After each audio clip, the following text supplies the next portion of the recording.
క్రీస్తునందు ప్రియమైన దేవుని వారలారా, మీ అందరికీ కూడా ప్రభువైన యేసుక్రీస్తు వారి పేరున వందనాలు. చిన్న ప్రార్థన చేసుకుని మన యొక్క అంశంలోకి వెళ్దామండి. చిన్న ప్రార్థన చేసుకుందాం. మమ్మల్ని మిక్కిలిగా ప్రేమించిన మా ప్రియ పరలోకపు తండ్రి, మీ ఘనమైన శ్రేష్టమైన నామమును బట్టి మీకు వందనాలు స్తోత్రాలు చెల్లించుకుంటున్నాము దేవా. ఈ పునరుత్థానపు దినమందు నా తండ్రి, నీ సన్నిధిలో ఆరాధించుటకు గాను, మిమ్మల్ని స్తుతించుటకు గాను తండ్రి, మీరు మాకు ఇచ్చినటువంటి ధన్యతను బట్టి, అవకాశాన్ని బట్టి, సమయాన్ని బట్టి మీ కృతజ్ఞతాస్తుతులు చెల్లించుకుంటున్నాము తండ్రి. మేము ఏ పాటి వారం తండ్రి, నరుడును చూచుటకు తండ్రి దేవా, మేము ఏ పాటి వారం తండ్రి, యోగ్యత లేనటువంటి వారం. అటువంటి మా కొరకు మీ జ్యేష్ఠ కుమారుడైన యేసుక్రీస్తు వారిని పంపించి దేవా, రక్షణ భాగ్యాన్ని అనుగ్రహించి తండ్రి, నీ సొత్తుగా మమ్మల్ని చేసుకున్నందులకే మీకు స్తోత్రాలు చెల్లించుకుంటూ ఇప్పటి వరకు తండ్రి అయా కీర్తనల ద్వారా మహిమ పొందారు. వాక్యము ద్వారా మీరు మాతో మాట్లాడండి దేవా. అయా మా హృదయాలు సిద్ధపట్టు చేయండి దేవా తండ్రి. అయా మా బండ హృదయాలు భద్ర కొట్టండి, మాతో మాట్లాడండి. మీ మాటలో శక్తి ఉంది, మీ మాటలో జీవం ఉంది తండ్రి దేవా. అయా తండ్రి దేవా, ఎముకల్లోనికి మూలుగుల్లోనికి వెళ్ళగలిగినటువంటి శక్తి కలిగినది నీ వాక్యం. అలాంటి వాక్యము ద్వారా మీరు మాతో మాట్లాడతారని కోరుకుంటూ ఎవరికి అవసరమైనటువంటి మాటలు వారికి ప్రసాదించమని తండ్రి కృప చూపమని మీ కుమారుడు మా రక్షకుడు అయినటువంటి యేసుక్రీస్తు వారి అతి శ్రేష్టమైన నామంలో ప్రార్థన అడిగి వేడుకొనిచున్నాము పరమ తండ్రి, ఆమేన్. క్రీస్తునందు ప్రియమైన దేవుని వారలారా, బైబిల్ గ్రంథంలో మనం చూడగలిగితే పేతురు గారు తన పత్రికలో రాస్తూ ఒక మాటను మనకి జ్ఞాపకం చేస్తూ ఉన్నారు. పేతురు గారు రాసినటువంటి మొదటి పత్రిక, పేతురు గారు రాసినటువంటి మొదటి పత్రిక 2వ అధ్యాయము 4వ వచనము 5వ వచనాన్ని మీరు చూడగలిగితే, మనుషుల చేత విసర్జింపబడినను దేవుని దృష్టికి ఏర్పరచబడినయు అమూల్యమును సజీవమైన రాయియగు ప్రభువునొద్దకు వచ్చిన వారై యేసుక్రీస్తు ద్వారా దేవునికి అనుకూలమగు ఆత్మ సంబంధమైన బలులర్పించుటకు పరిశుద్ధ యాజకులుగా ఉండునట్లు మీరును సజీవమైన రాళ్ల వలె ఉండి ఆత్మ సంబంధమైన మందిరముగా కట్టబడుచున్నారు. చాలండి. ఇక్కడ మనం చూడగలిగితే అపోస్తలుడైనటువంటి పేతురు గారు ఏమని రాస్తున్నారు అంటే, మీరు ఎలాంటి చోటికి వచ్చారు అంటే మభ్యపెట్టే చోటికి రాలేదు. ఏ చోటుకు వచ్చామండి? మభ్యపెట్టే చోటుకి రాలేదు. మాటల చేత గారడీ చేసే చోటుకి మనము రాలేదు. మనము ఏ చోటికి వచ్చామంటే అమూల్యమైనటువంటి సజీవమైనటువంటి రాయంట. ఎలాంటిదండి? అమూల్యమైనటువంటి సజీవమైనటువంటి రాయ. యేసుక్రీస్తు వారిని ఏమని పోలుస్తూ ఉన్నాడంటే సజీవమైనటువంటి రాయ, అమూల్యమైనటువంటి రాయ. అలాంటి ప్రభు దగ్గరికి మీరు వచ్చి ఉన్నారు. మనం వ్యర్థమైన చోటుకి వెళ్ళి వ్యర్థమైన మన సమయాన్ని వ్యర్థపరచుకుంటలేదు. ఎలాంటి దగ్గరికి వచ్చామంటే ఒక గొప్ప స్థితిలో అమూల్యమైనటువంటిది అంటే దానికి మూల్యం కూడా కట్టలేం. మనం దేవునికి 1 గంట సమయం ఇస్తున్నాం కదండి, ఈ గంటకు మనం మూల్యం కట్టలేం. అలాంటి క్రీస్తు దగ్గరకంట మనం వచ్చామంట. ఆయన ఎవరంట? సజీవమైనటువంటి రాయి, సజీవమైనటువంటి రాయి. అలాంటి క్రీస్తు దగ్గరకు వచ్చినటువంటి మనము కూడా ఎలా ఉండాలంట? ఆత్మ సంబంధమైనటువంటి రాయిగా ఉండి మనము కూడా కట్టబడాలంట. అంటే ఉపయోగపడాలంట. కట్టబడాలి, ఉపయోగపడాలి. సజీవమైనటువంటి రాళ్లగా ఉండి ఆత్మ సంబంధమైనటువంటి మందిరముగా మీరు కట్టబడాలి. పేతురు గారు కోరుకుంటున్నటువంటి మాట ఏమిటంటే, మనము నమ్ముకున్నటువంటి క్రీస్తు ఎలాంటి వాడు అంటే సజీవుడు. మనం చచ్చిన వాళ్ళ దగ్గరికి వెళ్ళట్లేదండి. ఎవరి దగ్గరికి వచ్చాం? మనం సజీవుడైనటువంటి క్రీస్తు దగ్గరికి వచ్చాం. ఆయన అన్ని కాలాల్లో ఉన్నవాడు, అంతటను ఉన్నవాడు. ఆయన అంతటను ఉన్నవాడు. అల్ఫా ఓమెగా నేనే అని ఆయన చెప్తున్నాడు. అంటే ఇప్పుడు ఉన్నాను, ఎప్పటికీ కూడా నేను ఉన్నాను. మరి పూర్వకాలం మంది ఉన్నావా తండ్రి అని అడిగితే మరి సామెతల గ్రంథం రాయబడి ఉంటుంది. ఆయనంట ఈ భూమి సృష్టిలో రవ్వంతా కూడా కలగ చేయక మునిపి ఆయన ఉన్నాడంట. ఎవరో? సజీవుడైనటువంటి క్రీస్తు. కానీ ఆయన శరీరం ధరించుకుని ఎప్పుడు వచ్చాడంటే 2000 సంవత్సరాల క్రితం మాత్రమే వచ్చాడు. అంతకు మునుపు ఆయన ఎలా ఉన్నాడు అంటే తండ్రి దగ్గర ఆత్మవశుడై ఉన్నాడు. ఆయన బలమైన వాడు. ఆయన ఎలాంటి వాడు అంటే సజీవమైనటువంటి రాయి అంట. కట్టబడేవాడంట, కూలగొట్టేవాడు కాదు. నిజంగా క్రీస్తుని నమ్మినటువంటి మన జీవితాల్లో ఏ లోపం ఉందో మనం ఇట్టే కనిపెడతామండి. ఎందుకంటే వాక్యం ఎలాంటిది అంటే అది ఎలాంటిదంట, రెండంచెలు గల ఎటువంటి ఖడ్గం కంటేనూ వాడగలిగినదంట.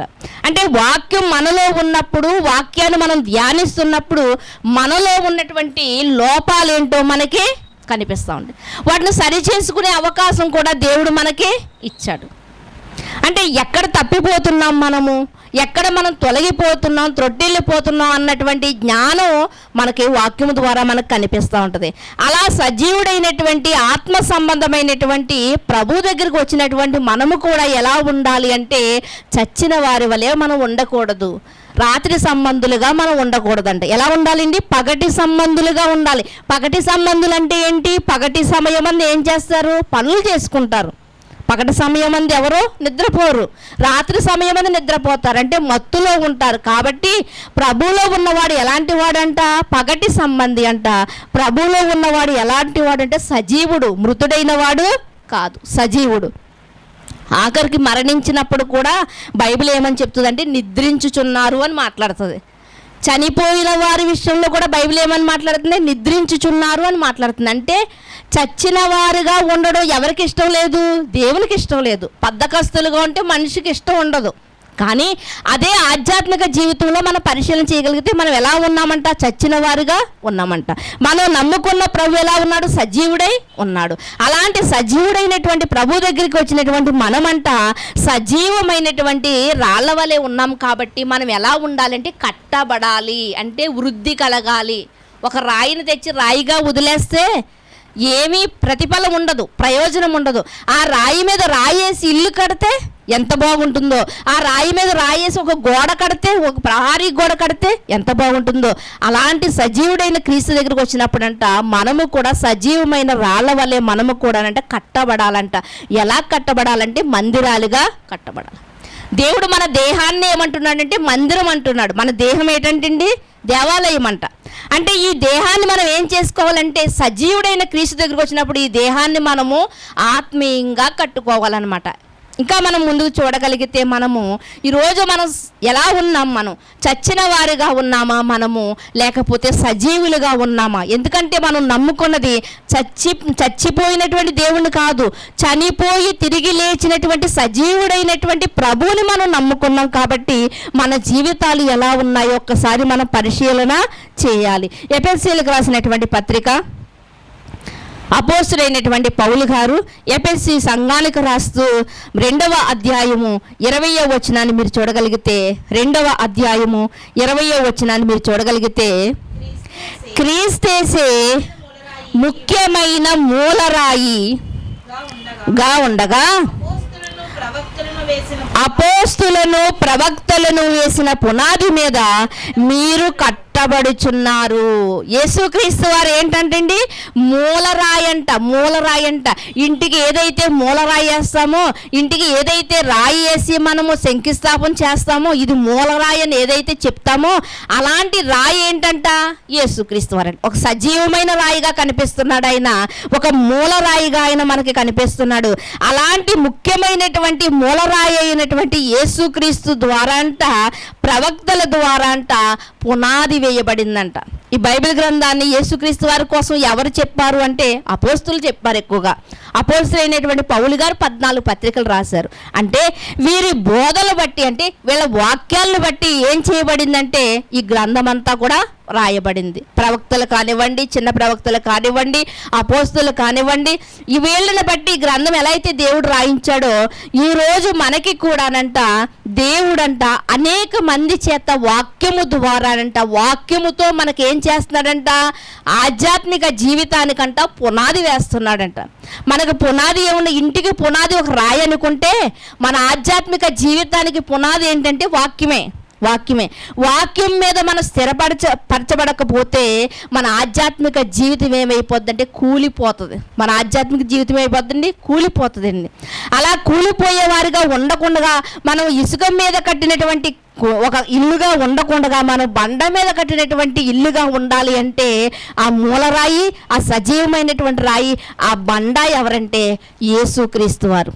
క్రొత్త నిబంధనలోకి రాగలిగితే ఆ క్రొత్త నిబంధనలు ఏమంటున్నాడంటే ఇదిగో ఆయనే వాక్యము, వాక్యమే ఆయన, ఆయనే శరీరధారి అయి వచ్చాడంట, వాక్యమే శరీరధారి వచ్చిందంట, వాక్యమే క్రీస్తు అని చెప్తున్నాడు. అంటే క్రీస్తు అనే బండ మీద మన ఆధ్యాత్మిక జీవితాలు మనం ఏం చేసుకోవాలంటే కట్టుకోవాలి. నా జీవితాన్ని నేను కట్టుకుంటాను, ఒక చదువుతో కట్టుకుంటాను, ఒక తెలివితో కట్టుకుంటాను, ఒక జ్ఞానంతో కట్టుకుంటానంటే దేవుడు ఏమంటున్నాడంటే ఈ లోక జ్ఞానం ఎలాంటిదంటే వెర్రితనం. ఈ లోక జ్ఞానం ఎలాంటిదంటే వెర్రి జ్ఞానము.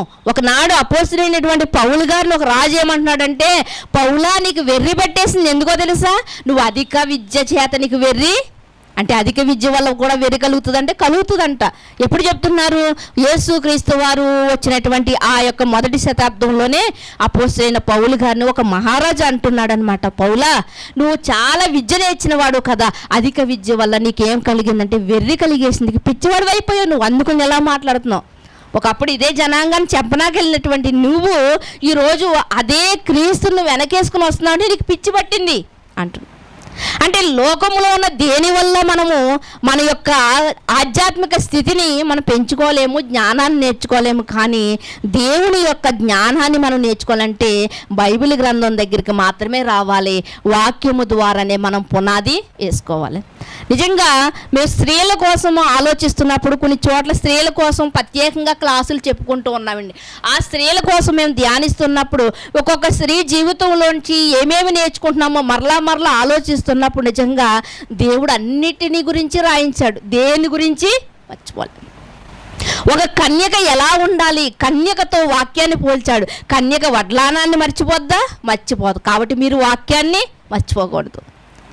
ఒక యవ్వనస్తుడు తన యవ్వన కాలమందు ఎలా ఉంటాడంటే ఒక బలవంతుడుగా ఉంటాడు. నీవు కూడా నీ బ్రతుకు కాలంలో నీ దగ్గర ఉన్న వాక్యము చేత నువ్వు ఎలా ఉండాలంటే ఆత్మీయ బలము కలిగిన వాడుగా ఉండాలి. యేసుక్రీస్తు వారి దగ్గరికి అపవాదం వచ్చి శోధించినా సరే పడిపోలేదు యేసుక్రీస్తు వారు. ఎందుకో తెలుసా? ఆయనకి ఏ బలం ఉంది అంటే వాక్య బలము ఉంది. అయ్యో నేను ముసలిదాన్ని కదా, నేను ముసలివాడిని కదా అంటే ఈ బలం వేరు, నీ శారీరక బలం వేరు, నీకున్న వాక్యపు దేవుడు అనుగ్రహించిన బలము వేరు, ఆధ్యాత్మిక బలము వేరు. అందుకనే బైబిల్ గ్రంథంలో ఒక మాట ఉంటుంది, ఏంటంటే నెరసిన వెంట్రుకలంట సొగసైన కిరీటం అంట. అంటే నెరసిన వెంట్రుకలు కలిగిన వారు కూడా ఎలా కనిపిస్తారంట? అనేక మందిలో ఒక సొగసైన వారుగా కనిపిస్తారంట. ఎందుకో తెలుసా? దేవుడిచ్చినటువంటి జ్ఞానం చేత. మన ప్రక్కన మావిడాడు పక్కన ఒక ఊరు ఉంటుందండి. ఒక తల్లిగారు సుమారు ఆమెకు ఒక 70 సంవత్సరాల వయసు ఉండొచ్చు. ఆమె ఇందులో ఉన్నటువంటి ఒక పత్రిక అంతా చూడకుండా చెప్పగలదు. అంటే కంఠస్థ పెట్టినట్టుగా చెప్పదు. మనం ఎలా చదువుకుంటామో ఆవిడ అలాగే చూడకుండా చెప్తుంది అన్నమాట. చాలా క్లుప్తంగా చెప్తుంది, చాలా వివరంగా చెప్తుంది. ఈ జ్ఞానం ఎక్కడిది? వృద్ధాప్యమందు ఉన్నటువంటి ఆమెకి ఈ జ్ఞానం ఎక్కడిది అంటే సాధించింది. మనము కూడా వాక్యం విషయంలో మనం పునాది వేసుకోవాలి అనుకుంటే మనము కూడా ఏదైనా సాధించగలం. దేవుడు దానికోసం రాయలేదు, దీనికోసం రాయలేదు అని అనుకోవడానికి లేదండి. ప్రతి విషయాన్ని గురించి కూడా దేవుడు రాయించాడు. ఒక ఇల్లు ఎలా కట్టాలి, ఆ ఇంటికి పైన చుట్టూ గోడ కట్టాలా, పిట్టగోడ కట్టాలా, ఇంటికి ప్రవారీ కట్టాలా, ఏది ఎలా కట్టాలి, ఆఖరికి నువ్వు కట్టే చీరకు కూడా చివర్లో ముళ్ళు వేయాలా, కుచ్చులు వేయాలా, ఈరోజు మనం వాడుతున్నాం కదా, వీటన్నిటి గురించి కూడా దేవుడు బైబిల్ గ్రంథంలో రాయించాడు. కనుక ఈ వాక్యము పునాదిగా మనం వేసుకోగలిగితే మన ఆధ్యాత్మిక జీవితాలకి ఎంతో మేలు. ప్రియమైన దేవుని వారలారా, అందుకని అపోస్తలుడైనటువంటి పౌలు గారు మరి రాసు ఏమంటున్నారంటే, మీరు క్రీస్తేసే ముఖ్యమైన మూలరాయి ఉండగా అపోస్తులు ప్రవక్తలు వేసిన పునాది మీద మీరు కట్టబడుచున్నారు. అంటే వాళ్ళు వేసిన పునాది ఏంటి అంటే వాళ్ళు ఏదో సొంత జ్ఞానాన్ని ఉపయోగించి పునాది వేయలేదు, కానీ ఇదిగో వాక్యము ద్వారా మనకు పునాది వేసి వెళ్ళారు. ఆ పునాది మీద మనము కట్టబడాలి. మనం కానీ కట్టబడితే మనము ఎలా ఉంటాము అంటే నిజంగా మన దేహాలు దేవునికి దేవాలయాలుగా మలచబడతాం. అలా వాక్యముతో కట్టబడినటువంటి మన దేహాల్లో దేవుడు ఉండడానికి ఇష్టపడతాడు. వాక్యంతో కట్టుకోలేదనుకోండి, మనకి ఇష్టానుసారంగా మనం ఉన్నామనుకోండి, అప్పుడు దేవుడు మనలో ఉండడానికి ఇష్టపడడు. ఇల్లు చిరాగ్గా ఉంటేనే కొంతమంది రావడానికి ఇష్టపడరు కదా ఇంట్లోకి. ఒక మనిషి ప్రవర్తన బాగోకపోయినా, ఒక మనిషి శుద్ధీకరణ లేకపోయినా అతని దగ్గర కూర్చోవడానికి కూడా ఇష్టపడరు మనుషులు. అలాంటిది వాక్యం అనే పునాది లేకుండా మన స్వబుద్ధిని ఆధారం చేసుకుని మన జీవితాన్ని ముందుకు నడిపించుకుంటున్నప్పుడు దేవుడు మనలో ఉంటాడని మనం ఎలా అనుకుంటున్నాం? ఒకవేళ వాక్యం మీద పునాది అని మన వాక్యాన్ని పునాదిగా వేసుకుంటే ఒకవేళ దేవుడు మన యొక్క దేహాల్లో ఆయన ఉండడానికి ఇష్టపడుతున్నాడు. అందుకనే మరొక మాటని మీరు చూడగలిగితే, మరొక మాటని మీరు చూడగలిగితే కొరింథీయులకు రాసినటువంటి మొదటి పత్రిక 3వ అధ్యాయము 11వ వచనంలో ఉన్నటువంటి మాటను చూడగలిగితే, 3వ అధ్యాయము 11వ వచనం, వేయబడినది తప్ప మరి ఒక పునాది ఎవడును వేయనేరడు. ఈ పునాది యేసు క్రీస్తే. వేయబడిన పునాది కాక మరి ఒక పునాది ఎవ్వడు కూడా వేయలేడు. నిజంగా చాలామంది ఈరోజు మరి సెల్ ఫోన్లో మనం చూస్తున్నాం కదా, చాలా గొప్పవారు అనుకుంటున్న వారు కూడా క్రీస్తు గొప్పవాడని చెప్తున్నారు. నిన్నటి దినమందు నేను ఒక స్వామీజీ గారు మాట్లాడుతున్నటువంటి మాటలు నేను విన్నాను. ఆయన ఏమని చెప్తున్నారంటే, యేసుక్రీస్తు అందరికీ ప్రభువు అన్నారు. అందరికీ ప్రభు అంటే క్రైస్తవులకు మాత్రమే అని మీరు అనుకుంటే తప్పు. అందరికీ అంటే ప్రపంచంలో ఉన్న అందరికీ ప్రభు ఆయన అని ఎంత చక్కగా ఆయన వివరించారంటే, సుమారు 7 నిమిషాల వీడియో అది. చాలా చక్కగా యేసుక్రీస్తు వారి గొప్పతనాన్ని గురించి, ఆయన యొక్క ప్రేమను గురించి, ఆయన కృపను గురించి వాక్యాన్ని ఎత్తుపెట్టి నిజంగా ఆయన కూడా సెల్లో నొక్కి ఆ వచనాలను చూపిస్తూ చెప్పాడు. చాలా చక్కగా చెప్పాడు. అంటే యేసుక్రీస్తు వారు ఎలా ఉన్నారు అంటే, ఆయన అందరికీ కూడా, అందరూ కూడా మూలరాయి వేసుకునేటంత యోగ్యుడై ఉన్నాడు. యేసుక్రీస్తు వారు క్రైస్తవులకే కాదండి, అందరికీ కూడా. నిజంగా ఈరోజు వాక్యాన్ని ఎంతమంది చదువుతున్నారు అంటే, క్రైస్తవులు అనబడని వారు కూడా బైబిల్ని చదువుతున్నారు. ఎందుకంటే ఈ వాక్యం ప్రతి మనిషిని ఆదరిస్తుంది. ఆయన అంటున్నాడు, మేము మోక్షానికి వెళ్ళాలంటే అనేక మార్గాలను వెతుక్కుంటూ ఉంటాం. మీరు స్వర్గం అంటున్నటువంటి ఆ స్వర్గానికి వెళ్ళాలని మీరు అనుకుంటే మీకు ఒకే ఒక మార్గం చక్కగా, అదే క్రీస్తు మార్గం అన్నాడు చివరిలో.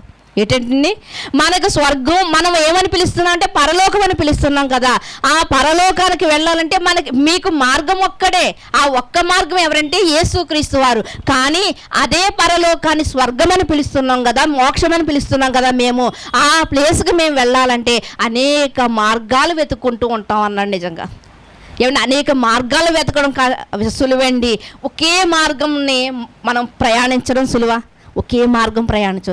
ఈ సులువైన పద్ధతి, ఈ యొక్క మంచి ఆలోచించినటువంటి విధానం బయట వారిలో మనకు కనిపిస్తుంది. కానీ ఈరోజు అయ్యో క్రీస్తే కదా పునాది, క్రీస్తే కదా మూలరాయి, మరి ఈ క్రీస్తుని నేను పునాదిగా చేసుకుంటాను, ఈ వాక్యాన్ని నేను పునాదిగా చేసుకుంటానని మనం మాత్రం అనుకోలేకపోతున్నాం. కాబట్టి ఈ మార్గంలో నుండి మనము తప్పిపోతున్నాం. కొరింథీయులకు రాసినటువంటి పత్రికలో 3వ అధ్యాయము 11వ వచనంలో, వేయబడినది తప్ప మరి ఒక పునాది ఎవడును వేయనేరడు. ఈ విషయం ఎవరికి తెలిసింది? బయట ఉన్నవారికి తెలిసింది, కానీ లోపలున్న వారికి తెలియలేదు. లోపలున్నవారంటే క్రీస్తులో ఉన్నవారికి తెలియలేదు, కానీ క్రీస్తులో లేని వారికి తెలిసింది. క్రీస్తు ఒక్కడే వేయబడిన పునాది, మరొక పునాది లేదు, మరొక మార్గం లేదు. క్రీస్తే మార్గము, క్రీస్తే పునాది. ఆ పునాది మీదే మీరు కట్టబడాలి, కానీ వేరే పునాది తవ్వుకుంటాను, వేరే మూలరాయిని వెతుక్కుంటాను అనడానికి వీలు లేదు. ఇది ఖచ్చితంగా బైబిల్ గ్రంథంలో ఉంది. దీన్ని తెలుసుకున్న వారు చెప్తున్నారు. ఈరోజు మనం మాత్రం ఆ పునాదిని ఏం చేసామంట, మనము మూలరాతిని ఏం చేసామంట, మనము నిషేధింపబడిన దానిగా పక్కకే. అంటే ఈ యొక్క మార్గంలో నుండి మనం ఏమైపోయాము అంటే తప్పిపోతున్నాము, తొలగిపోతున్నాం. ప్రియమైన దేవుని వర్లారా, మనం అనుకుంటాము యవనస్తులు తప్పక త్రొట్టిల్లెదరని యెషయా భక్తుడు చెప్పాడు. అంటే త్రొట్టిల్లిపోయే గుణం ఎవరిదంటే యవ్వనస్తులు అనుకుంటాం. కానీ ఈరోజు ఆధ్యాత్మిక జీవితంలో ఉన్న ప్రతి ఒక్కరూ కూడా త్రొట్టిల్లిపోతూ ఉన్నారు.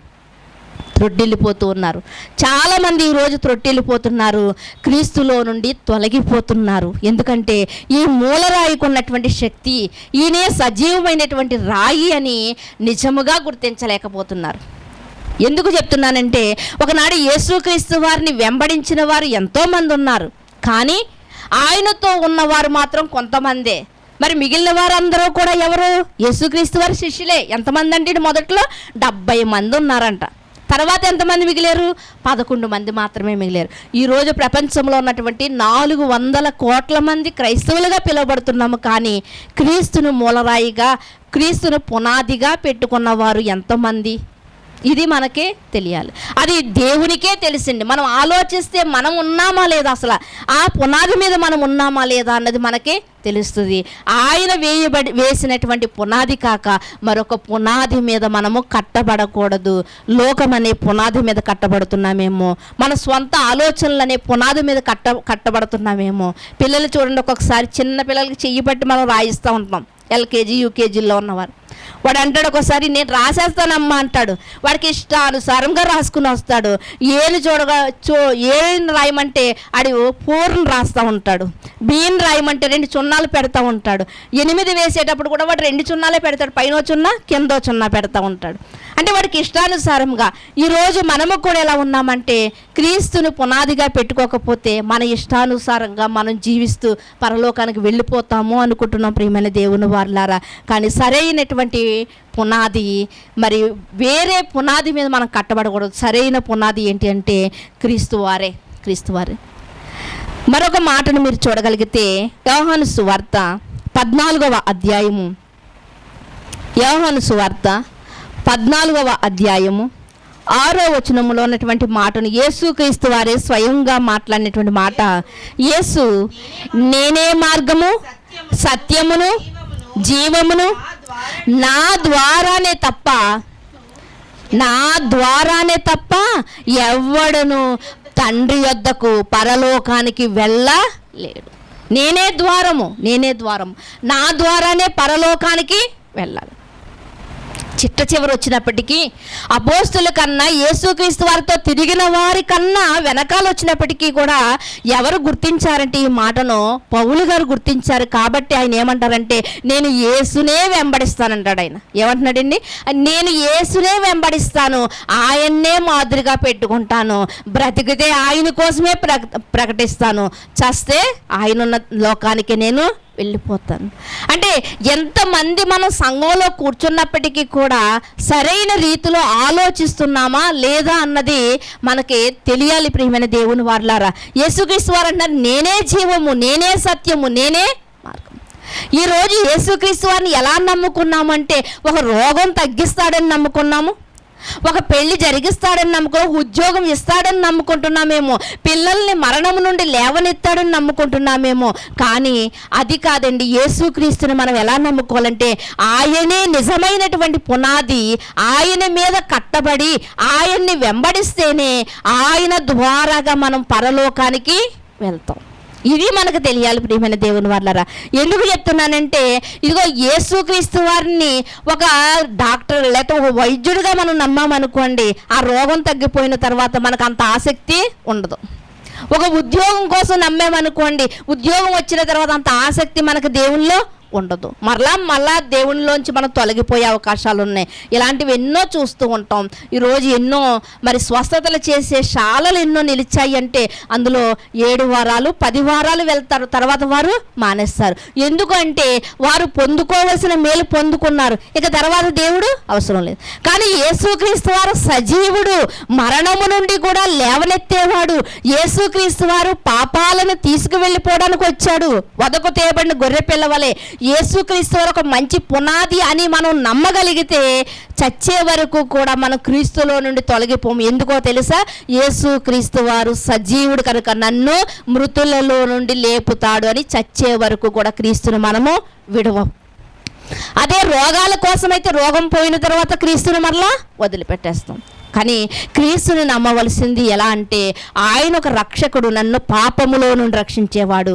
ఆయన ఒక మంచి పునాది, ఆయన ఒక సజీవమైనటువంటి రాయి, నన్ను చక్కగా మలుస్తాడు, అనేకులకు మాదిరికరంగా నన్ను ఒక చక్కని దేవాలయంగా నన్ను ఆయన మరి అమరుస్తాడు. రాయి మీద రాయి అమర్చినట్లుగా ఒక సజీవమైనటువంటి రాయిగా నన్ను మలిచి ఒక మంచి దేవాలయంగా ఆయన నన్ను కడతాడు అన్నటువంటి ఆలోచనతో మన క్రీస్తులో ఉండగలిగితే నిజంగా మనం అలాగే కట్టబడతాం, అలాగే మనం కట్టబడతాం ప్రియమైన దేవుని వారలారా.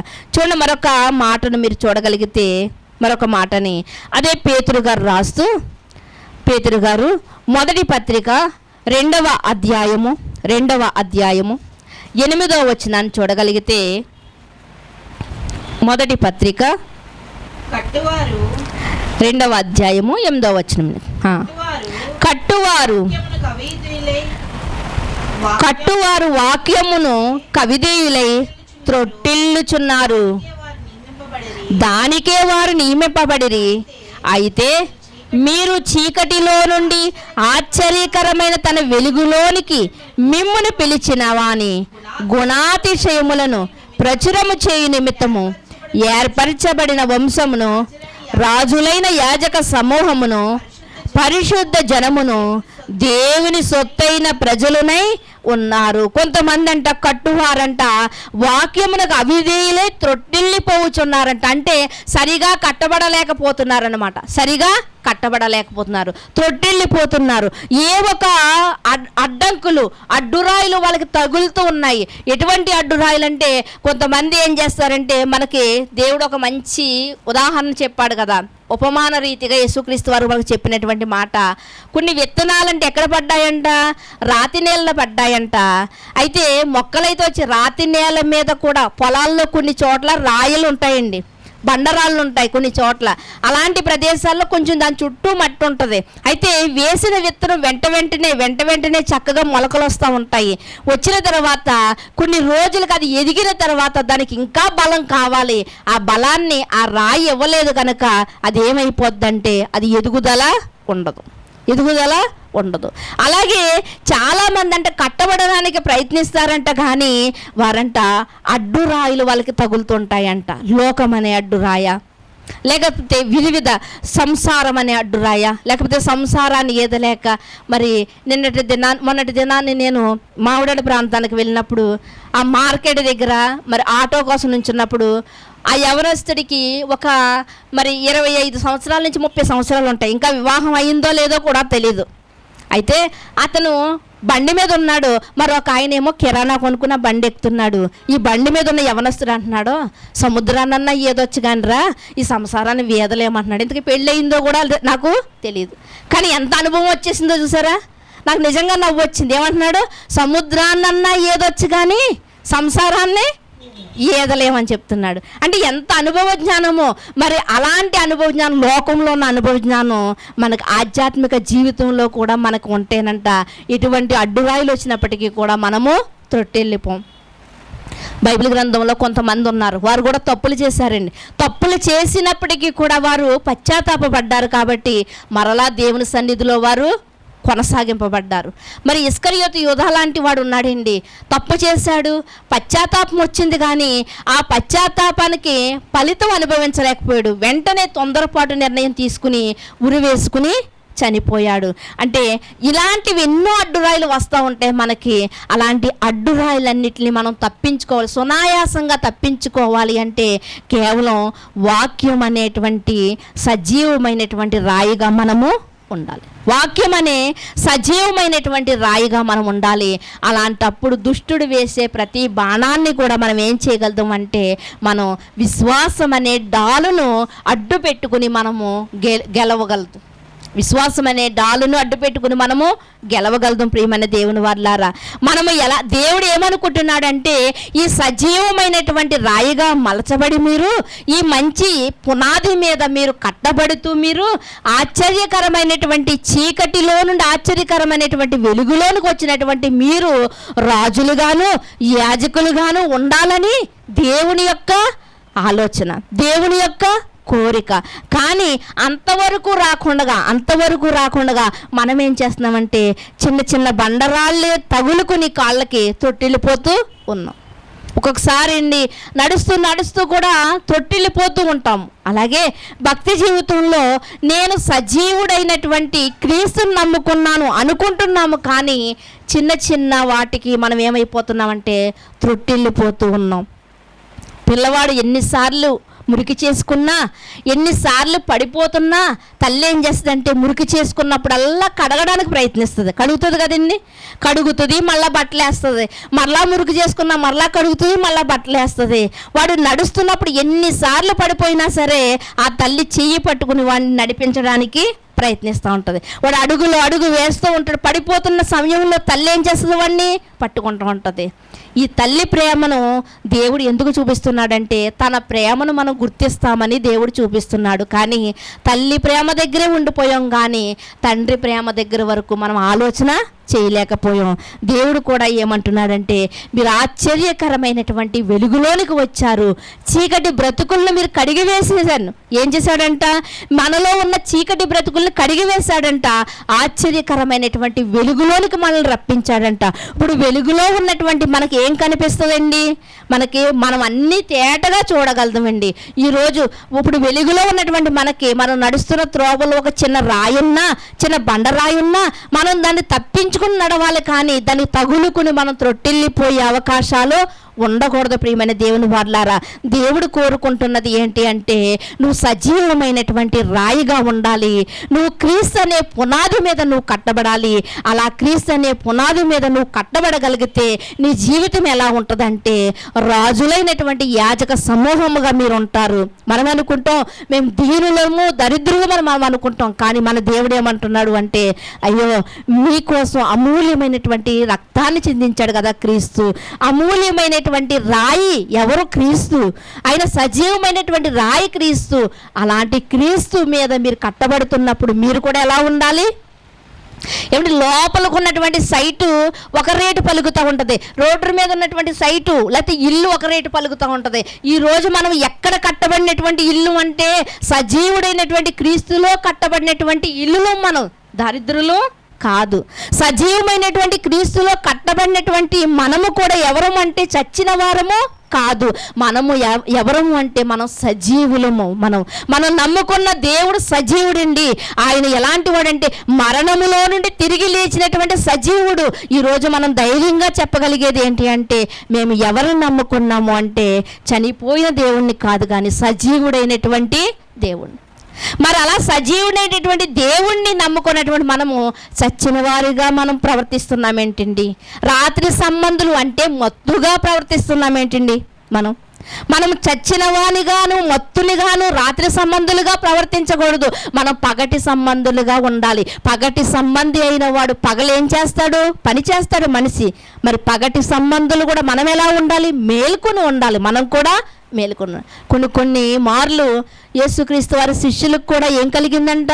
మెలకువ లేని వారుగా ఉన్నారంట, నిద్రమత్తులో జోగుతూనే ఉన్నారంట. కానీ తర్వాత ఏం చేశారు అంటే వారు మేల్కొన్నారండి. వారు మేల్కొన్నారు. తర్వాత భయపడే అవకాశం వారికి లేదండి.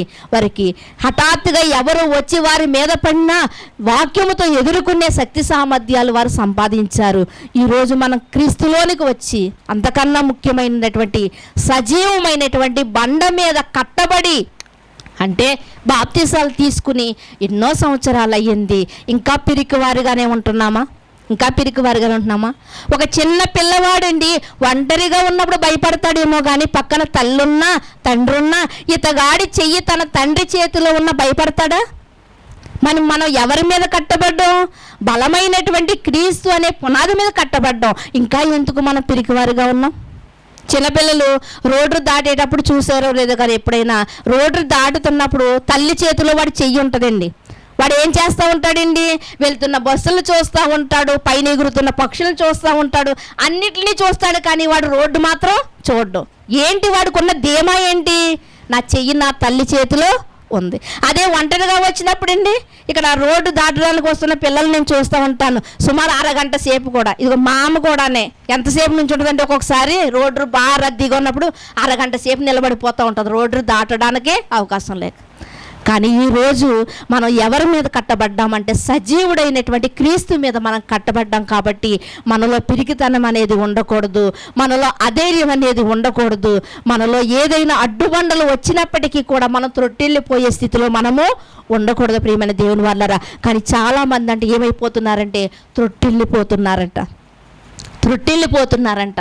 కానీ ఒకనాడు శిష్యులైనటువంటి వారిని మనం చూడగలిగితే స్తెఫను గారిని రాళ్లతో కొట్టి చంపేశారండి. స్తెఫను గారిని రాళ్లతో కొట్టి చంపేసినప్పుడు ముఖ్యంగా ఎవరు ఎక్కువ భయపడాలంటే స్తెఫను గారి యొక్క కుటుంబం భయపడి, అమ్మో ఈ యేసుక్రీస్తు వద్దు, ఎవరు వద్దు, మనం ఇంట్లోనే కూర్చోవచ్చు అనుకోవాలి. కానీ ఏం చేశారో తెలుసండి, స్తెఫను గారు చనిపోయిన తర్వాతే ఇంటిల్లిపాది బాప్తిసం తీసుకున్నారంట. ఎంత ఆశ్చర్యం అండి నిజంగా. ఇంటిల్లిపాది బాప్తిసం తీసుకున్నంట వారి గృహములోనే వారు ఏం చేస్తున్నారంట, ఆరాధన జరిగించుకుంటున్నారంట. ఇప్పుడంటే మనం మందిరాలు అనుకుంటున్నాము, కానీ యేసుక్రీస్తు వారి కాలంలో గృహాలలోనే ఆరాధన చేసుకునేవారండి. మార్తా తన కుటుంబం, లాజరు, చనిపోయిన లాజరు ఉన్నారు కదా, యేసుక్రీస్తు వారు ఆ ఊరు వచ్చినప్పుడల్లా లాజరు గారి ఇంట్లోనే ఆరాధన జరిగించుకునేవారండి. పేతురు గారు ఊరు వెళ్తే పేతురు గారి ఇంట్లో ఆరాధన. ఇలా మనం చూడగలిగితే లూదియా గారు ఊరు వెళ్తే లూదియా, ఆఫ్రికా ఖండానికి వెళ్తే లూదియా గారి ఇంట్లో మరి ఆరాధన జరిగేది. ఇలా ఇళ్ళల్లోనే. అందుకనే పౌలు గారు ఏమంటారంటే, నీ ఇంటనున్న సంఘానికి వందనాలు అని చెప్తూ ఉంటాడు ప్రతి పత్రికలోని కూడా. అంటే మనం ఎక్కడ ఆరాధన చేస్తున్నాము అన్నది కాదు, కానీ మనం ఎలాంటి పునాది మీద కట్టబడ్డాం, మనం ఎలాంటి పునాది మీద కట్టబడ్డాం. ఏమంటే 2 అంతస్తులు బిల్డింగ్ కట్టిండి, ఒక 2 నెలల్లోనే వంగిపోయింది అనుకోండి పక్కకి, అందరూ చెప్పే మాట ఏంటంటే పునాది సరిగ్గా వేయలేదు. అదే పునాది సరిగ్గా వేసుంటే 2 నుండి 5 అంతస్తులు వేసినది చాలా సంవత్సరాల వరకు ఇది బాగుగా ఉండేదని చెప్తారు. ఈరోజు మన పునాది ఎలాంటిదంటే చాలా స్థిరమైనదండి, పడిపోయేది కాదు. మన పునాది ఎలాంటిదంటే సజీవమైనదండి, చచ్చిపోయినది కాదు. మన పునాది ఎలాంటిదంటే చక్కనైనటువంటి మూలరాయండి, నిషేధింపబడింది కాదు. ప్రియమైన దేవుని వారలారా, ఒకవేళ మనుషులు విసర్జించవచ్చు, మనుషులు నిషేధింపవచ్చు, కానీ దేవుడు ఎలా చేశాడంటే క్రీస్తుని మూలరాతిగా చేశాడు. మరి ఆయన్ని నమ్ముకున్నటువంటి మనము, ఆయన మీద కట్టబడినటువంటి మనము కూడా ఎలా ఉండాలంటే సజీవులుగా ఉండాలి. ప్రియమైనది చచ్చిన క్రైస్తవంగా ఈరోజు క్రైస్తవ్యం మారిపోయింది. ప్రియమైన దేవుని వారలారా, ఇలా చచ్చిన వారిగా ఉన్నాము కాబట్టి అనేకులు వాస్తవం తెలియకపోయినా, సత్యాన్ని తెలియకపోయినా కానీ ఈరోజు నడి రోడ్డు మీద క్రైస్తవులు నిలబెడుతున్నారు అంటే వారికి ఉన్న ధైర్యం ఏంటంటే మన బలహీనతే వారికి బలం, మన బలహీనతే వారికి బలం. అందుకనే మనం నమ్ముకున్నటువంటి క్రీస్తును కూడా అనగలుగుతున్నారంటే, ప్రశ్నించగలుగుతున్నారంటే మనం చెప్పలేనటువంటి సమాధానాలు మన దగ్గర ఎందుకు లేవు అంటే మన ఈ బలమైన పునాది మీద స్థిరత్వం కలిగిన వారుగా లేమండి, త్రొట్టిల్లిపోతూ ఉన్నాం. ప్రియమైన దేవుని వారలారా, మరొక మాటను మీరు చూడగలిగితే యూదా పత్రిక ఎలా త్రొట్టిల్లిపోతున్నారు, అసలు వేటిని బట్టి మనుషులు త్రొట్టిల్లిపోతున్నారు అని మనం చూడగలిగితే యూదా పత్రిక 1వ అధ్యాయం, ఒకే ఒక అధ్యాయం అండి. ఇందులో 4వ వచనాన్ని మీరు చూడగలిగితే, ఏలయనగా కొందరు రహస్యముగా జొరబడి ఉన్నారు, వారు భక్తిహీనులై మన దేవుని కృపను కామాతుర తత్వమునకు దుర్వినియోగం పరుచుచు మన అద్వితీయుడైన నాథుడును ప్రభువైన యేసుక్రీస్తును విసర్జించుచున్నారు. ఇలాంటి మూలరాతనంట ఎలా విసర్జిస్తున్నారంట, కామానికి వెళ్ళిపోయంట. ఎలా విసర్జిస్తున్నారండి, ఎలా త్రొట్టిల్లిపోతున్నారు, ఇలాంటి మంచి మార్గములో నుండి. మనం అంటూ ఉంటాం కదా, ఇలాంటి మార్గములు, ఇలాంటి దారిలో కూడా ఎలా పడిపోయావు నువ్వు, వంకర టింకర దారిలో అయితే పడిపోతావు, కానీ మనం వెళ్ళే మార్గం వంకర టింకర మార్గం కాదండి. ఇలాంటి మార్గంలోంచి కూడా ఎలాగ పడిపోతున్నారు, ఎలా తొలగిపోతున్నారు, త్రొట్టిల్లిపోతున్నారు అంటే కొంతమంది అంట దేని చేత త్రొట్టిల్లిపోతున్నారంట, దేని చేత, దేవుడి చేత విసర్జింపబడుతున్నారు అంటే కాముతరత, అంటే కామపు ఆలోచనల చేత అంట, కామపు ఆలోచనల చేత. నిజంగా దేవుడు ఏం చెప్పాడు అంటే, ఇదిగో మీరు ఎలా ఉండాలి అంటే కోపం పడండి కానీ పాపం చేయకండి అన్నాడు. ఇంకా ఏమంటాడు అంటే, మీరు అపవాదిని ఎదిరించగలిగినటువంటి సామర్థ్యం మీకు ఇచ్చాను, అపవాదిని ఎదిరించగలిగినటువంటి సామర్థ్యం ఇచ్చాను, అలాని అపవాదిని పోరాడతానని ముందుకు రండి, కానీ జారత్వం దగ్గర నుండి మాత్రం మీరు దూరంగా పారిపో. దేవుడు చెప్తున్నటువంటి మీరు జారత్వాన్ని జయించలేరు. మీరు అయ్యో ఒక జారత్వం చేస్తున్నటువంటి స్త్రీని నేను కాపాడాలని నేను జారత్వం చేస్తున్న స్త్రీ దగ్గరికి వెళ్ళాను అంటే నువ్వు కాపాడలేవు, సరి కదా, నువ్వు అందులో కలిసిపోయే అవకాశం ఉంది. కాబట్టి జారత్వానికి దూరంగా నువ్వు వెళ్ళిపో. అనేక మంది జారత్వం వల్లంట దేవుని చేత విసర్జింపబడిన వారు ఉన్నారంట. అనేకులు ఈ మంచి మార్గం నుండి తొలగిపోయారంట. ప్రియమైన దేవుని వారులారా, మరి జారత్వం చేస్తున్నటువంటి కొంతమంది స్త్రీలను ప్రశ్నిస్తున్నప్పుడు మీడియా అంటున్నారు, ఇదిగో మేము కొన్ని పరిస్థితుల వల్ల ఇందులో కలిసిపోయామన్నవారు కొంతమంది, మమ్మల్ని అందరూ వదిలేశారు కాబట్టి మేము ఇందులో కలిసిపోయామన్నవారు కొంతమంది, మాకు ఏమీ తెలియకపోయినా మేము అమాయకంగా జీవిస్తున్నప్పుడు మమ్మల్ని తీసుకొచ్చి ఇందులో అమ్మివేసిన వారు కొంతమంది అని చెప్తూ ఉన్నారు. ప్రియమైన దేవుని వారులారా, ఏది ఎలా ఉన్నప్పటికీ కూడా ఒక బలమైన స్థిరమైన పునాది మీద మనం కట్టబడుతున్నప్పుడు ఈ జారత్వం అనేది కానీ ఈ కామపు ఆలోచనలు అనేవి కానీ మన దరికి చేరనివ్వకుండా మనం దూరంగా పారిపోవాలి. లేకపోతే మనము దేవుని చేత విసర్జింపబడతాము. లేకపోతే మనము ఈ మంచి మార్గములో ఈ సజీవమైనటువంటి పునాది మించి మనము త్రొట్టిల్లిపోతాం. ప్రియమైన దేవుని వారులారా, ఒక వ్యక్తి చాలా గయ్యాలదనుకోండి, మనం ఆవిడతో వెళ్ళి పని అయిపోయిన తర్వాత సంభాషించడానికి ఇష్టపడతామండి? ఇష్టపడం. ఎందుకు అలాంటి ఆవిడతో మన సంభాషణ మనకి ఎందుకు అవసరం లేదనుకుంటాం. అలాగే దేవుడు అంటున్నాడు, జారత్వానికి దూరంగా వెళ్ళిపోయినా నువ్వు దాన్ని నువ్వు గెలవలేవంటున్నాడు. అలా ఆయన చెప్పిన తర్వాత కూడా మనం వెళ్ళి మన జీవితాలని దేవుని చేత విసర్జింపబడడం న్యాయం అంటారా? కనుక కొంతమంది దీని చేతంట తృణీకరింపబడుతున్నారంట. మరొక మాటను మీరు చూడగలిగితే, మరొక మాటని హబక్కూకు గ్రంథము, హబక్కూకు చిన్న ప్రవక్తల్లో ఒక ప్రవక్త అయినటువంటి హబక్కూకు రాసినటువంటి గ్రంథము, హబక్కూకు గ్రంథము 2వ అధ్యాయము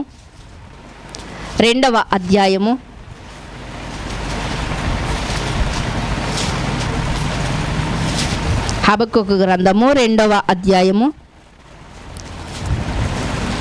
4వ వచనాన్ని చూడగలిగితే, 2వ అధ్యాయము 4వ వచనం, వారు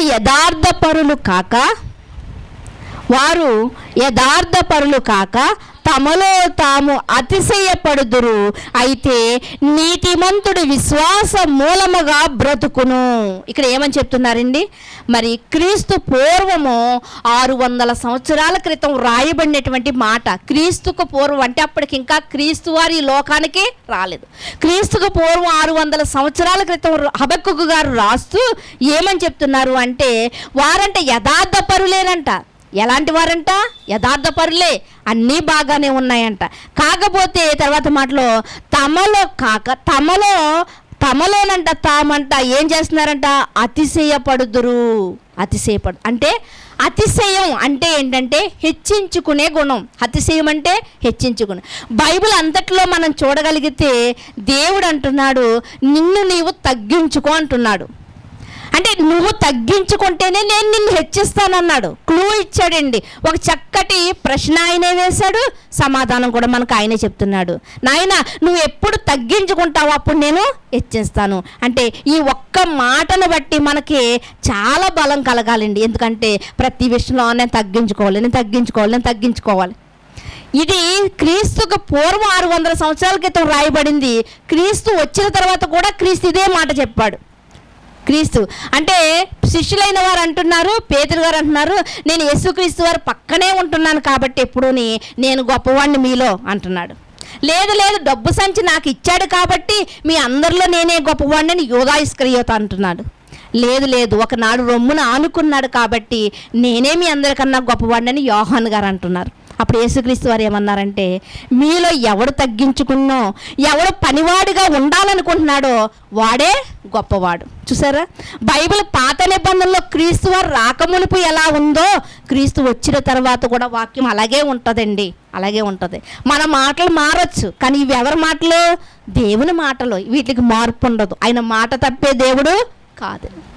యేసుక్రీస్తు వారు రాకమునుపు ఎలా దేవుడు రాయించాడో అదే రీతిగానే మనకు కొత్త నిబంధనలో కూడా మనకి కనిపిస్తుంది. అంటే కొంతమంది అంట కామపు అభిలాష కలిగిన వారుగా, జారత్వానికి లొంగిపోయిన వారుగా, క్రీస్తుని ఎడబాసిన వారుగా, దేవుడి చేత విసర్జింపబడిన వారుగా కనిపించారు. ఈ మాటలు హబక్కూకు గారు ఏం చెప్తున్నారంటే, కొంతమంది అంట అతిశయపడుతున్నారంట. దేవుడికి ఇష్టం లేనటువంటి మాట ఏంటంటే ఇదే.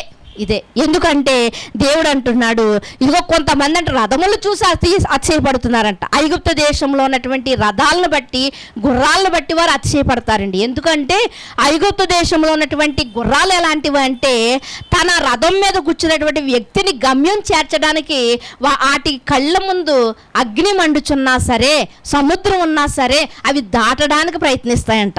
అంటే అంత గొప్ప లక్షణం కలిగినటువంటి ఐగుప్త గుర్రాలకు ఉన్నటువంటి చరిత్ర. అంటే ఐగుప్తీయులు దేన్ని బట్టి అతిశయపడుతున్నారంటే, వారి గుర్రాలను బట్టి, వారి రథాలను బట్టి అతిశయపడుతున్నారంట. యేసుక్రీస్తు వారి శిష్యులేమో, ఇదిగో నేను దగ్గరగా ఉన్నాను, నేను చేరువుగా ఉన్నాను కాబట్టి నేనే గొప్పవాడిని అని అతిశయపడుతున్నారు. ఇలా అతిశయించే వారిని బట్టి దేవుడిని అంటే చాలామంది దూరం చేసుకుంటున్నారు. దేవుడు అంటున్నాడు, నా మహిమను నేను ఎవరికి ఇచ్చేవాళ్ళు కాదు.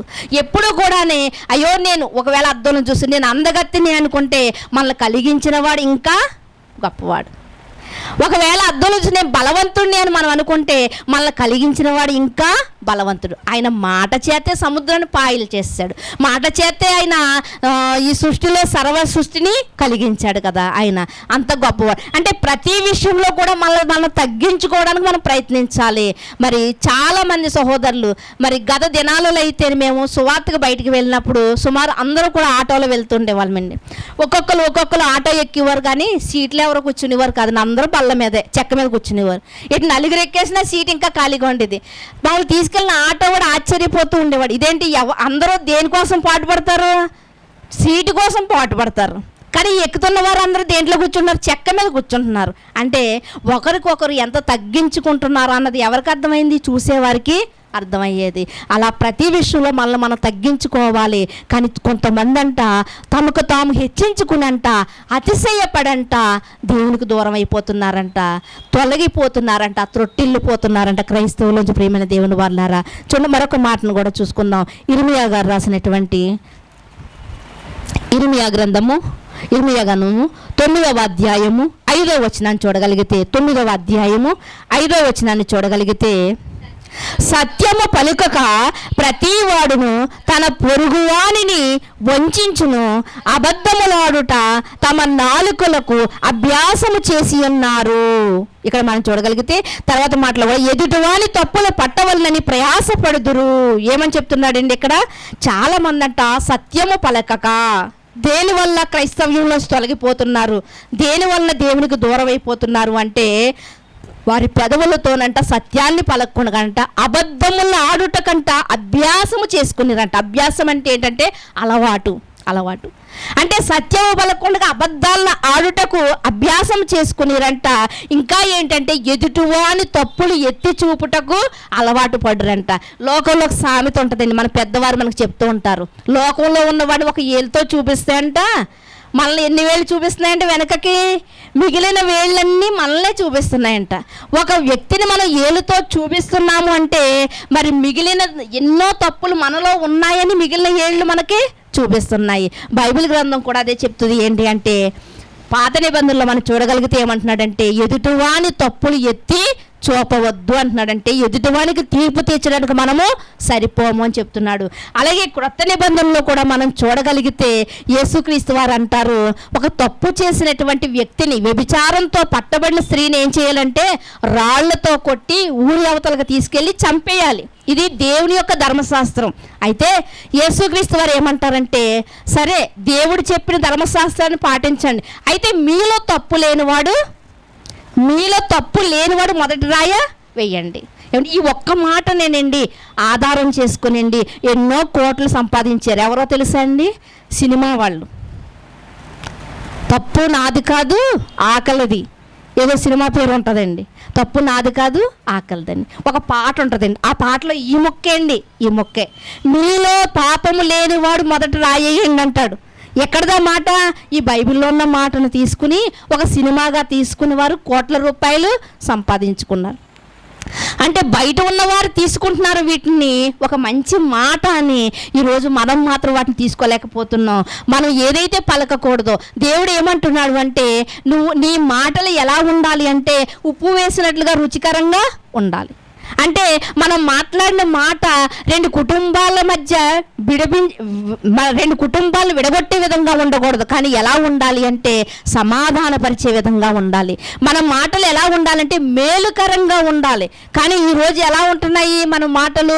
తేలికరంగా ఉంటాయి, చాలా తేలి కుట్టినట్లుగా ఉంటాయి మాట.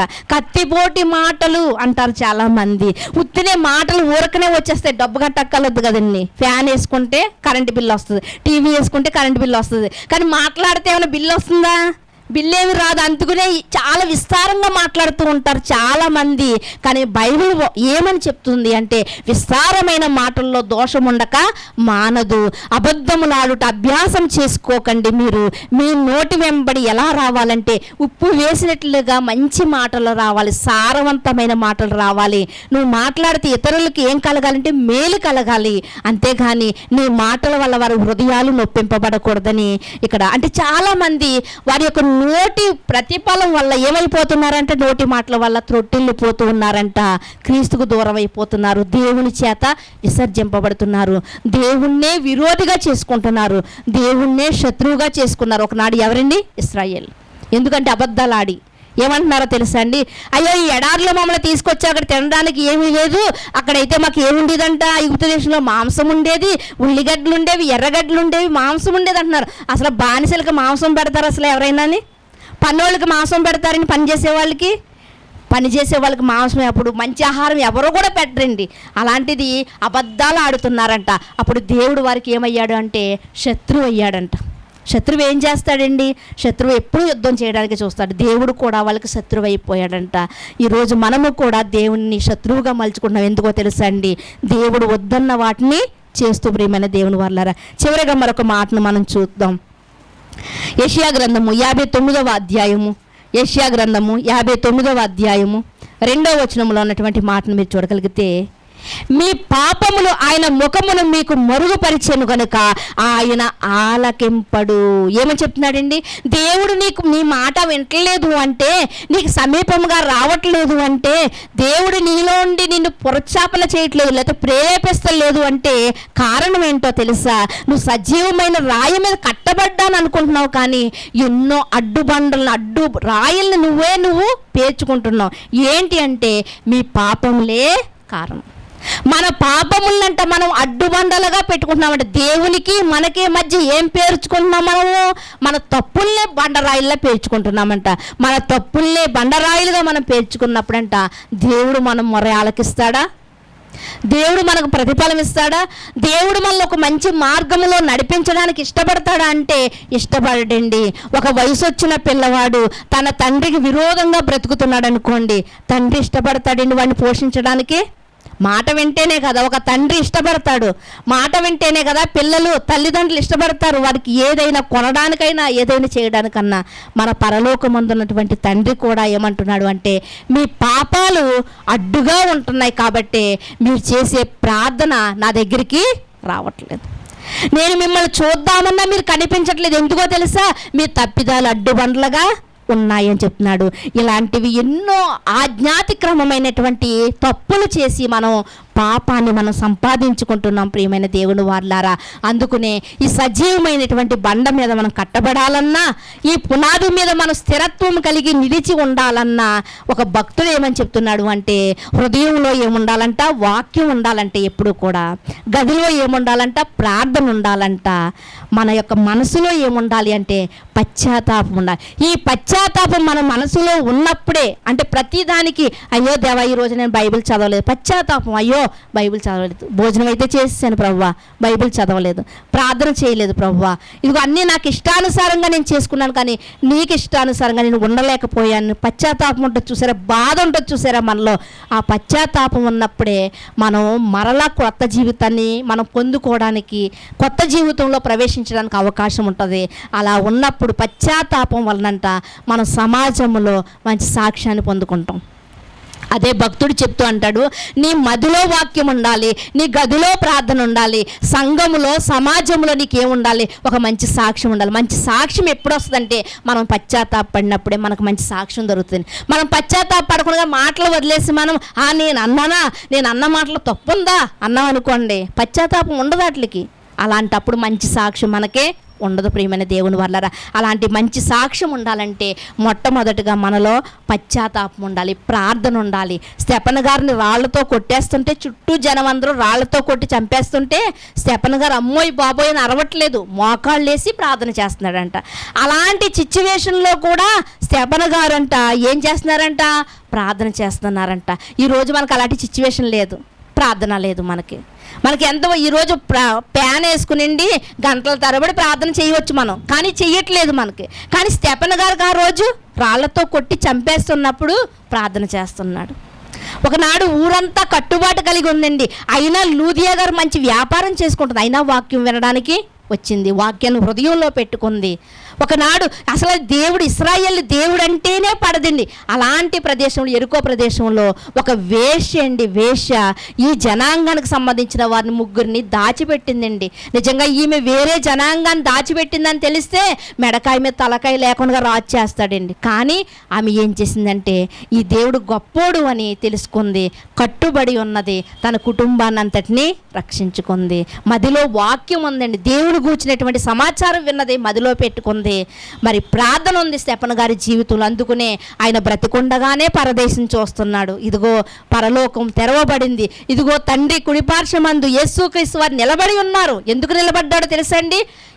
ఇలాంటి చావు కోరుకుని స్టెఫెను గారు కావాలని ఆ పరదేశకు వెళ్తున్నాడు కాబట్టి ఇంత గొప్పవానికి వెల్కమ్ చెప్పడానికి నిలబడినట్లుగా యేసుక్రీస్తు ఎలా ఉన్నారంట? నిలబడి ఉన్నాడంట. ప్రియమైన దేవుని వల్లరా, మనం ఎంతోమంది మాటల్లో చూస్తాం యేసుక్రీస్తు వారు కుడి పార్శ్వమందు కూర్చుని ఉన్నారనే మనం చూస్తాం. స్టెఫెను గారి సందర్భంలో మాత్రం నిలబడి ఉన్నట్లుగా మనకు కనిపిస్తూ ఉంది ప్రియమైన దేవుని వల్లరా. అలాగే పేతురు గారు కూడా ఇదిగో యేసుక్రీస్తు వారు చేసిన అద్భుత కార్యాలను చూసి ఆయన ఏమంటున్నాడు అంటే, ఇదిగో నేను పాపినయ్యా, నేను పాపిని, నన్ను వదిలిపెట్టి వెళ్ళిపో, నువ్వు పరిశుద్ధుడువు, నేను పాపిని, నా దగ్గర నువ్వు కూర్చోవడానికి అవకాశం లేదు, నీ దగ్గర నేను ఉండలేను, నా దగ్గర నుంచి వెళ్ళిపోని పశ్చాత్తాపడ్డాడండి. అదే పశ్చాత్తాపం చేపలు పట్టే స్థాయి నుండి మనుషులు పట్టే స్థాయిలోకి వెళ్ళాడు. కాబట్టి పేతురు అంటే బండ, పేతురు అంటే రాయి అని పిలువబడతాడు. ఎలాంటి రాయిగా మారాడంటే పేతురు క్రీస్తు సజీవమైన రాయి అయితే ఆ క్రీస్తులో కట్టబడినటువంటి పేతురు కూడా సజీవమైన రాయిగా ఉన్నాడు. కాబట్టి మొదటి ప్రసంగంలోనే 3000 దేవాలయాలను కట్టాడండి. అంటే దేవాలయాలు అంటే మనుషులకి బాప్తిసం ఇచ్చాడు. 3000 మందికి బాప్తిసాలు ఇచ్చాడండి. ఎవరండి? పేతురు గారు. ఎందుకో తెలుసు, ఒకనాడు పశ్చాత్తాప మనసు ఉంది కాబట్టి తర్వాత దేవుడు ఏం చేశాడు అంటే అతనికి ఒక మంచి సాక్ష్యాన్ని, యేసుక్రీస్తు వారు అంటారు, పేతురు ఇదిగో నీ బండ మీద నా సంఘాన్ని కడతానన్నాడు. అలాగే పేతురు అనే బండ మీద పేతురు స్థిరత్వం కలిగి ఉన్నాడండి. పేతురు, యేసుక్రీస్తు వారు అంటే మాత్రం పేతురు నిలబడాలి కదా. నోవాహును దేవుడు అన్నాడు, ఇదిగో ఓడ కట్టుకో వెళ్ళు నాయనా అన్నాడు. నోవాహు రక్షింపబడ్డాడు అని ఒక్క మాటలో చెప్పుకుంటున్నాం. దేవుడు పంపితే నోవాహు అందులో ఓడలో ఉండాలి కదండి, అన్ని సంవత్సరాలు కట్టడానికి ఉండాలి కదా. మనసు మారిపోలేదు చూసారా. పేతురు గారు కూడా పశ్చాత్తాపం కలిగిన వాడై ఉన్నాడు కాబట్టే ఒక మంచి సాక్ష్యాన్ని పొందాడు. క్రీస్తు నీ బండ మీద నా సంఘాన్ని కడతానన్నాడు. అలా యేసుక్రీస్తు వారి మాటల ప్రకారంగానే పేతురు గారు సజీవుడైనటువంటి క్రీస్తులో సజీవుడిగా నిలబడ్డాడు, మంచి పునాది వేసుకున్నాడు. కాబట్టే పేతురు గారి చేతుల మీద 3000 మందికి ఆ రోజు బాప్తిసం ఇచ్చాడంటే 3000 దేవాలయాల్ని, సజీవమైన దేవాలయాల్ని పేతురు గారు కట్టారు. ఈరోజు కూడా మనము అలాంటి సజీవమైనటువంటి క్రీస్తుని నమ్ముకున్నాము, కానీ చచ్చిన వారిగా ఉంటున్నాము. అలా ఉండకుండా మనం పకటి సంబంధులుగా, మేల్కొన్న వారుగా మన సజీవమైనటువంటి రాయిగా కూడా మనం ఉండగలిగితే మనము అనేక మంది మనల్ని ఆదర్శంగా తీసుకుని, మాదిరికరంగా తీసుకుని, అనేక మంది నిద్రలో జోగుతున్న వారు మేల్కొంటారు, మత్తులో నడుస్తున్న వారు మేల్కొంటారు. మత్తులో ఉన్నవాడికి ఏం తెలియదు, నిద్రలో నడిచేవాడికి ఏమైనా తెలిసింది? రాత్రి ఈ పేటంతను తిరిగేవంట అంటే వాడికి తెలియదండి, చూసిన వాళ్ళు మనకే తెలుస్తుంది. అలాగే నిద్రలో ఉన్న వాళ్ళకి ఏమీ తెలియట్లేదండి. ఈరోజు నిద్రలో ఉన్నారు జనాంగం అంతా, కానీ మనం మేల్కొన్నవారు, మన సజీవులం కనుక చెప్పవలసిన బాధ్యత మనదే. కనుక అలా మీరందరూ కూడా మేల్కొన్నవారు వలె సజీవులుగా ఉండి అనేక మంది మత్తును వదిలించేవారుగా ఉంటారని కోరుకుంటూ నా మాటలు ముగిస్తున్నాను. ప్రార్థన చేసుకుందాం. మమ్మల్ని మిక్కిలిగా ప్రేమించిన మా ప్రియ పరలోకపు తండ్రి, మీ ఘనమైన శ్రేష్టమైన నామమును బట్టి మీకు వందనాలు, స్తోత్రాలు చెల్లించుకుంటున్నాము దేవా తండ్రి. మేము రాత్రి సంబంధులము కాదయ్యా తండ్రి, మత్తులో ఉన్నవారము కాదు తండ్రి. దేవా, ఈరోజు లోకమంతా మత్తులో జోగుతున్నది. ఎవరు ఏమి చేస్తున్నారో వారికే తెలియనటువంటి వారుగా ఉన్నారు తండ్రి. మేమైతే సజీవుడైనటువంటి క్రీస్తును మేము తండ్రి, అయ్యా తండ్రి దేవా, సజీవమైనటువంటి బండ మీద కట్టబడిన వారుగా ఉన్నాం తండ్రి దేవా. అలాంటి సజీవులమై ఉండగా తండ్రి దేవా, మేము తండ్రి అనేక మంది నిద్రలో జోగుచున్న వారికి తండ్రి దేవా మా చేయిని ఊతగా ఇచ్చి తండ్రి దేవా తండ్రి మేలుకొల్పవలసినటువంటి బాధ్యత కలిగిన వారుగా ఉండగా ఇంకా తండ్రి దేవా చచ్చిన వారిగా మేము ప్రవర్తిస్తూ ఉన్నామేమో తండ్రి. ఇంకా మేము తండ్రి ఆత్మీయత లేకుండా గుడ్డివారుగా ప్రవర్తిస్తున్నామేమో తండ్రి. ఇంకా జోగుతూ ఉన్నామేమో మత్తులో తండ్రి. అయ్యా తండ్రి దేవా, మీకు వందనాలు. మరొక్కసారి తండ్రి మమ్మల్ని మేలుకొల్పారు తండ్రి దేవా. పేతురు గారులో ఉన్నటువంటి మేలుకొలుపు తండ్రి దేవా, ఒకనాడు రహాబులో ఉన్నటువంటి మేలుకొలుపు నా తండ్రి, ఒకనాడు లూదియాలో ఉన్న మేలుకొలుపు తండ్రి ఈరోజు మాలో కలిగించండి దేవా. మా కుటుంబాల మొత్తులో ఉండిపోయామేమో, బంధువుల మొత్తులో ఉండిపోయామేమో తండ్రి దేవా, లోకమనే మొత్తులో జోగుతున్నామేమో తండ్రి దేవా. అయ్యా చేపల పట్టే ఆ వృత్తిలో జోగుతున్నటువంటి పేతురును అయ్యా తండ్రి దేవా మీరు పిలిచారయ్యా, మేల్కొన్నాడు, మీ వెంట వచ్చాడు. ఈరోజు మేము ఏ మొత్తులో జోగుతున్నప్పటికీ కూడా తండ్రి మీ పిలుపుకు లోబడిన వారుగా తండ్రి దేవా ఇదిగో మీ వాక్యం యొద్దకు పరుగులు పెట్టి మీ వాక్యానుసారముగా మేము చక్కటి పునాది వేసుకుని వాక్యానుసారంగా జీవించడానికి సహాయం అనుగ్రహించండి. అటువంటి గొప్ప ధన్యత మీరు మాకు ప్రసాదిస్తారని అయ్యా, బలహీనులుగా ఉన్నటువంటి అయ్యా నీ సేవకులు జ్ఞాపకం చేసుకోండి ఉదయ కాలము తండ్రి దేవా. అయ్యా తండ్రి ఎంతో బలహీనతతో ఉండి తండ్రి ప్రార్థించమన్నప్పుడు తండ్రి దేవా మీ సేవలకు మంచి ఆరోగ్యాన్ని ప్రసాదించి తండ్రి మీరే తండ్రి దేవా మీ సాక్షిగా నిలబెట్టుకుంటారని కోరుకుంటూ ఇంకా అనేకులు మా ప్రాంతంలో తండ్రి దేవా బలహీనతతోనూ రోగములతోనూ పీడింపబడుతూ ఉండగా తండ్రి చక్కని ఆరోగ్యాలు ప్రసాదించండి. మా ప్రాంతానికి చక్కటి నెమ్మదిని సమాధానమును మీరు దయచేస్తారని కోరుకుంటూ మరొకసారి మీ నామాన్ని బట్టి తండ్రి మేము సంతోషిస్తూ తండ్రి మీ నామాన్ని బట్టి ధైర్యపరచబడి విశ్వాసం కలిగిన వారుగా మీ సన్నిధిలో అయా చివరి వరకు స్థిరత్వము కలిగిన వారుగా మేము సాగిపోవాలని కోరుకుంటూ మీ కుమారుడు మా రక్షకుడు అయినటువంటి యేసుక్రీస్తు వారి అతి శ్రేష్టమైన నామములో ప్రార్థన అడిగి వేడుకొనిచున్నాము పరమ తండ్రి. ఆమేన్. శ్రద్ధగా ఉన్న మీ అందరికీ ప్రభుపేట వందనాలు.